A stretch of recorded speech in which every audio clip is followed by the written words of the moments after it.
औद्योगिक प्रशिक्षण संस्थेतील अभियांत्रिकी चित्रकलेमध्ये इंजिनिअरिंग ड्रॉइंग मध्ये वेगवेगळ्या प्रकारची जी सामग्री असते ती सामग्री आणि मशीन घटकांचे प्रतिनिधित्व करण्यासाठी काही ड्राफ्टिंग कन्व्हेन्शन वापरल्या जातात. अभियांत्रिकी ऍप्लिकेशन्स मध्ये मशीनच्या घटकांसाठी विविध प्रकारच्या सामग्रीचा वापर केला जात असल्याने विविध सामग्रीमध्ये फरक करण्यासाठी सेक्शन लाइनिंगचा वापर करून मशीनच्या वेगवेगळे भाग ओळखणे सोपे जाते. अभियांत्रिकी चित्रकलेत विविध मशीन सेक्शनसाठी वापरले जाणारे सांकेतिक चिन्हे खालीलप्रमाणे आहेत.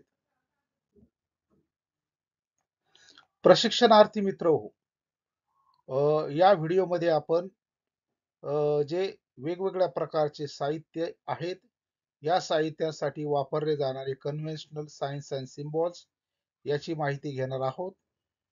अनुक्रमांक 1 मध्ये आहे सर्व प्रकारचे धातू. सर्व प्रकारचे धातूमध्ये पोलाद, कास्ट आयर्न, तांबे आणि त्याचे मिश्र धातू, ॲल्युमिनियम आणि त्याचे मिश्र धातू इत्यादी. यासाठी सांकेतिक चिन्ह वापरलं जातं. ज्या ठिकाणी आपल्याला कन्व्हेन्शनल सायन्स दाखवायचं आहे तिथे एक आयताकृती आकार काढून त्यामध्ये हॅचिंग लाईन्स सारख्या अंतरावर काढून आपल्याला सर्व प्रकारचे धातूंचं सांकेतिक चिन्ह अभियांत्रिकी चित्रकलेमध्ये ड्रॉइंगवर दर्शवता येतं.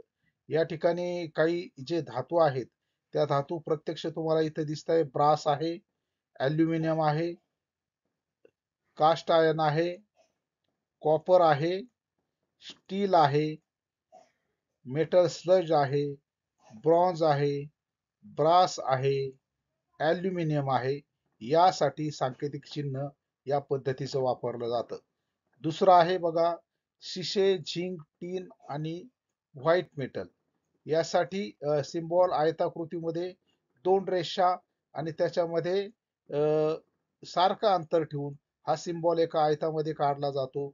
जे शिसे आणि झिंक आहेत त्याच्या आकृत्या इथे मी तुम्हाला विशद केलेल्या आहेत. तिसरं आहे काच. काचेसाठी या पद्धतीचा सिम्बॉल वापरला जातो. काचेमध्ये एक आयताकृती हे काढून त्या ठिकाणी एक बाणासारखा आकार तयार केला जातो. या ठिकाणी आपल्याला काच दिसते. काच जर आपली ड्रॉइंग मध्ये असेल तर या पद्धतीचं सांकेतिक चिन्ह वापरलं जातं. 4 नंबरचं सांकेतिक चिन्ह आहे पॅकिंग आणि विरोधक साहित्य.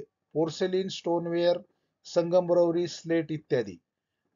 या ठिकाणी सिम्बॉल दाखवलेला एका आयतामध्ये डॉटेड लाईन सारख्या डॅश डॅश दाखवलेला हा सिम्बॉल पॅकिंग आणि इन्सुलेटिंग साहित्यासाठी वापरला जातो. इथं तुम्हाला इन्सुलेटर दिसतं बघा प्रत्यक्ष. नंतर या ठिकाणी स्टोनवेअर जे आहे ते इथं दाखवलेलं आहे. 5वा जो सांकेतिक चिन्ह आहे ॲस्बेस्टॉस, फायबर बेल्ट, सिंथेटिक राळ, उत्पादने, कागद, cork, linoleum, rubber, leather, main, insulator यासाठी हे सांकेतिक चिन्ह वापरलं जातं. ज्यामध्ये आयतामध्ये एक उभ्या रेषा आणि काही कोणामध्ये रेषा काढल्या असता इथे एक समांतरभुज चौकोनासारखा आकार तयार होतो. या ठिकाणी आपल्याला बघायला मिळतं प्रत्यक्ष ॲस्बेस्टॉस कसं आहे, रबर कसं आहे. इथं येऊया बघा आपण 6 क्रमांकामध्ये साहित्याचं नाव दिलेलं आहे द्रव, पाणी, तेल, पेट्रोल आणि रॉकेल म्हणजे सर्व प्रकारचे द्रव पदार्थ सांकेतिक चिन्हामध्ये दाखवण्यासाठी या ठिकाणी एक आयत दाखवलेला एक डेटम लाईन दाखवलेली आहे आणि खाली डॅश डॅश लाईन दाखवलेला आहे. याद्वारे आपल्याला जे द्रव, पाणी, तेल, पेट्रोल, रॉकेल इत्यादीचं सांकेतिक चिन्ह आपल्याला मशीनवर दाखवता येतं. इथे मी तुम्हाला एक ऑइल कशा पद्धतीचं असं द्रव पदार्थाची एक आकृती तुम्हाला दाखवलेली आहे. क्रमांक 7 आहे लाकूड किंवा प्लायवूड. लाकूडचा जर लाकूडसाठी सिम्बॉल इथं आयतामध्ये दाखवलेला आहे.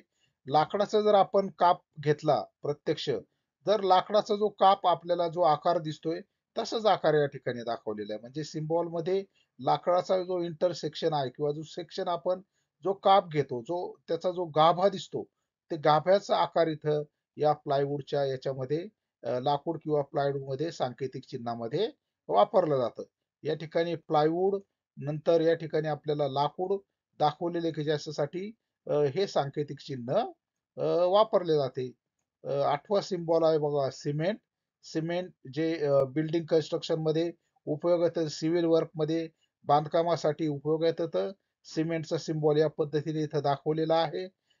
एक डॅश डॅश आणि काही ठिकाणी पार्टिकल्स दाखवलेले आहेत. या पद्धतीनं याचं सिमेंटचं सांकेतिक चिन्ह तयार होतं.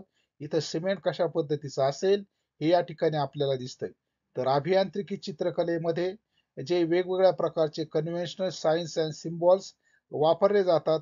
अभियांत्रिकी चित्रकलेमध्ये या सांकेतिक चिन्हांचा उपयोग आपल्याला अनेक मशीनचे जे ड्रॉइंग असतात त्या ड्रॉइंगवर प्रत्यक्ष तो भाग न दाखवता त्याच्या सांकेतिक चिन्हाद्वारे कन्व्हेन्शनद्वारे आपल्याला त्या ड्रॉइंगवर तो धातू कुठला आहे हे दर्शवता येतं.